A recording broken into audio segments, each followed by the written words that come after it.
Sobrang haba niya talaga. Tapos meron po akong oh my God, sobrang proud ako dito. Kasi baski sa boss namin, kinento ko to, tapos yung mukha niya parang masyado kang proud ngayon, parang excited. Kasi meron kaming tricycle scene dito ni Errol. Tapos sa tabing dagat po siya kinunan.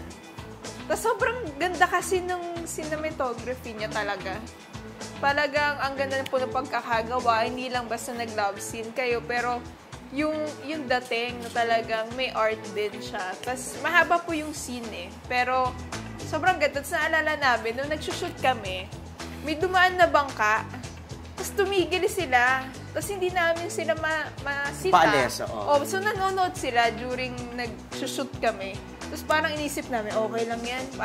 Dagdag din siya sa background natin na sa set. Talaga? Teka muna ha. Nung nag-love scene kayo sa may tricycle, sa loob ba ng tricycle o sa labas? Naikot po naman yung tricycle. Nag-start kami sa loob, tapos palabas. Wow. Maraming nanonood?